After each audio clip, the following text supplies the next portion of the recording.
Hello বন্ধুরা, কেমন আছো তোমরা সবাই? আগের দিনের ভিডিওটা আমি শেষ করতে ভুলে গেছি, তাই আজকে একটা ছোট্ট ভিডিও দিয়ে সেই ভিডিওটা শেষ করছি। তো দেখতেই পাচ্ছ, আমরা কিছুক্ষণ আমি আর ইকরাম মিলে একটু মারামারি খেললাম।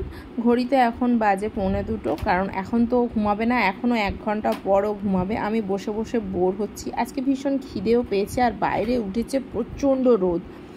লাঞ্চের জন্য এখনও হাতে 8 ঘন্টা সময় আছে, তাই একটা অ্যাপেল কাটলাম, দুজন মিলে এখন খাবো বসে বসে। মেন অ্যাপেলটা কেটেছি ইকরামের জন্য, কারণ দুপুরেও তো সেরকম খায়নি, 2 থেকে 3 গাল ভাত খেয়েছে ব্যাস। তো আমি খেলে ওর সঙ্গে সঙ্গে ও দেখে আমার সাথে সাথেও খাবে, আর আমি যদি না খাই তাহলে ও খাবে না। ওর জন্যে শুধু স্পেশাল করে খেতে দিলে ও খাবে না। আর রোদ বাইরে একেবারে টক করছে। আমি মেলে দিয়েছি 2টো বিছানার চাদর আর একটা কাঁথা, বেশি কাচাকুচি আজকে করিনি, কিন্তু ওগুলো যে আমি তুলে আনতে যাব এটাই আমার ইচ্ছা করছে না। এদিকে রোদে পুরো ঝলসেও যাচ্ছে, তাড়া নেই, ঝলসে যাক, জামা কাপড় ঝলসে যাক, আমি না ঝলসালে হলো। কিন্তু যদি বৃষ্টি এসে যায়, তাই দাঁড়িয়ে দাঁড়িয়ে ভাবছিলাম যে যাবো না। আর এত রোদ যে পুরো রোদের অর্ধেক তাপটা যেন ঘরের মধ্যেই ঢুকে যাচ্ছে।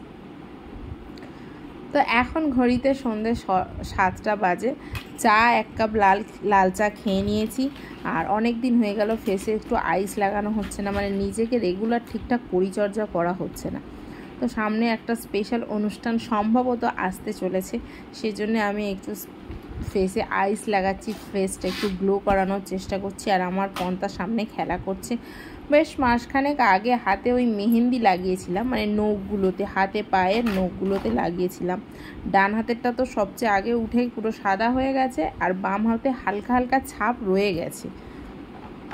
কিন্তু আমি পায়ে যেটা লাগিয়েছিলাম সেটা পুরো পায়ে লাগছে, মানে হাতে হয়তো বেশি জল টল লাগে বলে সেটার হাতেরগুলো তাড়াতাড়ি উঠে গেছে। আর এই মেহেন্দিগুলো পায়ে লাগালে, মানে নখে লাগালে না, এত সুন্দর টকটকে লাল হয়, আমার তো ভীষণ ভালো লাগে। তো আইস রোলারটা নিয়ে তো বসলাম, কিন্তু আমার পন্তা দেখতে পেলে এক্ষুনি দৌড়ে চলে আসবে। কাজ বাজ সব শেষ, ঘড়িতে এখন 11টা 10। আমি আজকে খাবো 1 গ্লাস চিয়া সিডস ভিজিয়ে রেখেছিলাম, এটা দুপুরে খাবো বলে কিন্তু খাওয়া হয়নি, এখনই খেয়ে নিচ্ছি।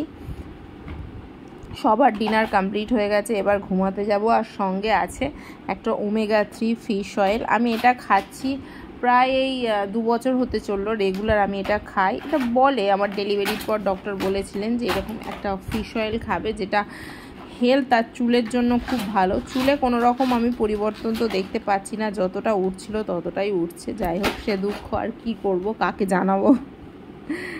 তো চলো, আজকের মতো ভিডিওটা এখানেই শেষ করি। ভিডিও ভালো লাগলে ভিডিওটিতে একটা লাইক দিও। দেখা হবে তোমাদের সাথে নতুন একটা ব্লগে।